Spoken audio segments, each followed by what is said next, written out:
Olá! Hoje a gente vai mergulhar numa parábola bem antiga, sabe? Mas que fala muito sobre os dias de hoje. É uma história sobre o que a gente constrói na vida de verdade.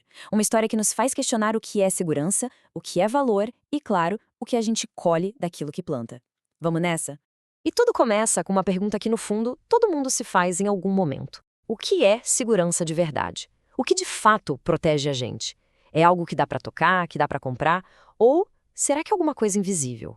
Para explorar essa pergunta, a parábola nos apresenta duas figuras, vizinhos, morando lado a lado, mas que viviam em mundos completamente diferentes. As filosofias de vida deles eram, assim, o oposto uma da outra. Primeiro, a gente conhece um homem de muitas posses. Ele gastou a vida inteira construindo uma muralha, uma fortaleza gigantesca ao redor de si. Para ele era simples. Segurança era pedra, era cimento, uma coisa física, sabe? Comprada com ouro. E ali do lado dele morava sua vizinha. Ela, sem muros. Pelo contrário, os portões dela viviam abertos. Ela passava os dias cultivando outra coisa, totalmente diferente. Ela plantava sementes, oferecia um copo d'água e, talvez o mais importante, ela dava o seu tempo para ouvir as pessoas. E é aqui que a gente chega no centro da questão, sabe? Nesse contraste entre os dois. São duas formas de encarar a vida que não poderiam ser mais opostas. A lógica da fortaleza contra a lógica do jardim. Olha, o contraste é bem claro, né? De um lado, a gente tem o isolamento, a proteção por meio de coisas materiais, de barreiras. Do outro, a conexão, o ato de se doar através da gentileza. Ações completamente opostas que, como a gente vai ver, levam a consequências bem diferentes. O homem lá do alto da sua muralha olhava para a vizinha com um certo desprezo. Ele tinha certeza absoluta de que o jeito dele era o certo, de que todo aquele patrimônio material era a única coisa que realmente o protegeria das tempestades da vida. E ele falava isso em voz alta, sabe, com aquela convicção de quem acha que o que é concreto sempre vence o que é abstrato. Para ele, a bondade dela era só fragilidade. Mal sabia ele o poder que estava escondido ali. Só que o tempo no mundo material, bem, ele tem um fim para todo mundo. E para os dois, a noite da chamada Grande Transição chegou de repente e exatamente no mesmo instante.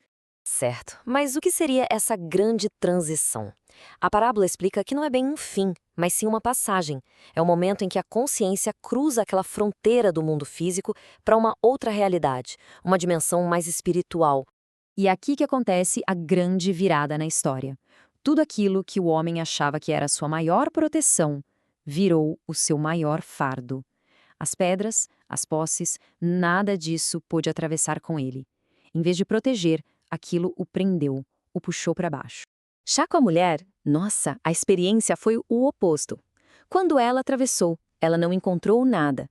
Pelo contrário, sentiu um cheiro familiar, o perfume de cada semente que ela plantou na vida de alguém. Cada gesto de bondade se transformou numa luz para iluminar o caminho dela. E é nesse novo plano que as consequências das escolhas que eles fizeram em vida ficam cristalinas. É a hora da colheita.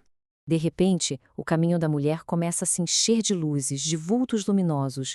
Eram almas, pessoas que ela ajudou de maneiras que talvez ela nem se lembrasse mais. Cada uma delas era um fruto da bondade que ela espalhou. Então, um espírito jovem se aproxima e diz isso. Um simples sorriso, um gesto que não custou nada, se transformou numa luz guia na eternidade. É uma imagem muito poderosa sobre o valor das pequenas coisas, né? Logo depois, uma senhora aparece. O tempo que a mulher doou, a atenção que ela deu, tudo isso voltou para ela. Não como dinheiro, mas como uma canção que a protegia. A doação de empatia virou a sua melodia guia. E aí, todas essas almas agradecidas se juntam ao redor dela, e é nesse momento que a grande lição da parábola é revelada: a natureza da verdadeira proteção, do escudo de verdade. A parábola chama isso de escudo vivo, uma proteção que não dá para quebrar, mas que não é feita de pedra, é forjada com algo muito mais forte: amor e gratidão. É um escudo que nasce das conexões que a gente cria, do bem que a gente faz. E aqui a ficha cai de vez, com esse contraste final. O homem que quis se isolar com pedras acabou sozinho no escuro, prisioneiro do próprio egoísmo. A mulher que viveu de portões abertos foi carregada por uma multidão, protegida pelo mesmo amor que ela deu para o mundo. E essa é a grande moral da história, a verdade no centro dessa jornada. A segurança de verdade, aquela proteção que dura, não vem do que a gente acumula e guarda, mas sim de tudo aquilo que a gente entrega aos outros. E a parábola termina assim, deixando uma reflexão no ar para a gente. Quando olhamos para as nossas ações do dia a dia, que tipo de escudo estamos construindo, afinal de contas? Um de pedras, que isola, ou um escudo vivo, feito de conexão e de bondade? Fica a pergunta.